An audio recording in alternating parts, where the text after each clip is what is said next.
struggling with a divorce and getting older in this new chapter in your life, this is going to help you. Here's the main thing that you're doing. You feel stuck. You feel like your prime has passed you by because you're stuck in the past. You're looking back. And as long as you keep looking back, romanticizing what was, you will never allow yourself to step into who you are now and reinvent yourself. The short of it is, the past is dead and gone. It's only in your mind. If it was that good, as much as you're romanticizing, as much as you're telling yourself that old story, you would still be married and you would still be in that situation. I no longer believe in coincidences. People come into our life for a reason or a season, and once that chapter is closed, once we have learned the lessons, once we are ready to level up and evolve, they fall off. They leave from our lives. That includes friends, family, jobs, career, loved ones, husbands. We're always evolving. We're always progressing.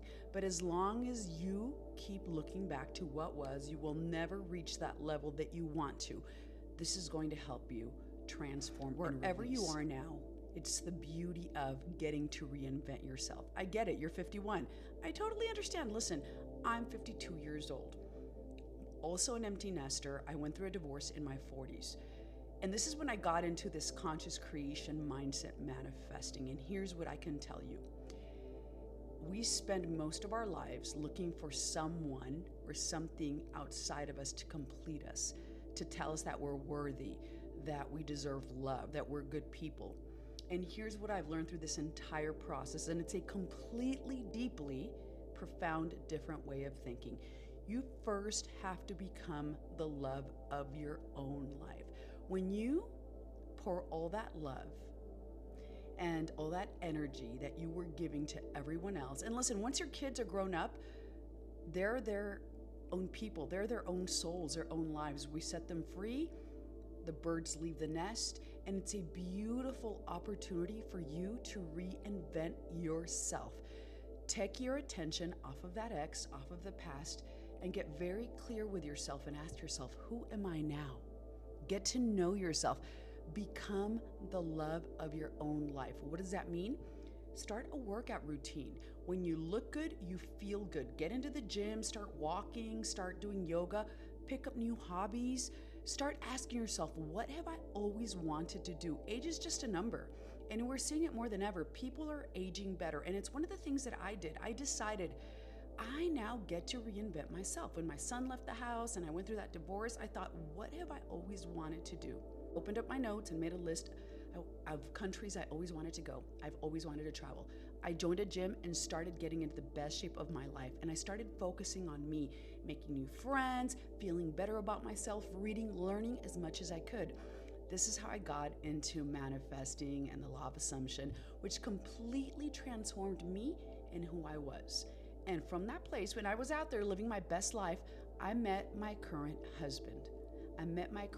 And now we are both aligned, empty nesters, best shape of our lives. We have that extra income. We're traveling the world, and I absolutely love my life. But in order to align with that life, you have to believe you're worthy. You have to shift and change that identity and what you believe about yourself. I'm going to tell you right now, change the story in your mind. Whatever you're telling yourself, whatever you believe is true, that's what you're pushing out, and that's what the world of the five senses is going to show you. You want to shift that, you want to change that. It starts by getting clear, open up your journal and ask yourself, who am I? And create a new identity. You get to decide who you are. Honestly, I'm going to tell you, I love this stage of life. Zero fucks given. I pour into myself. I'm living my best life. I'm committed to excellence in every area: health, friendships, love, traveling, doing the things that I've always wanted to do. And I'm doing them. I'm living it. I started posting on here in my 50s. Yeah, was I scared at first? Oh well, so what? I've learned this new great way of thinking that I think will help other women, and I know they will align with. First, in loving themselves, become the love of your own life, and then with aligning with a partner that you can live out the rest of your life with. You're still young. People are living into their 80s and 90s. You've got 30, 40 more years. Don't waste it. in pity, feeling sorry for yourself, and looking back. That chapter closed, time to reinvent yourself. You get to decide.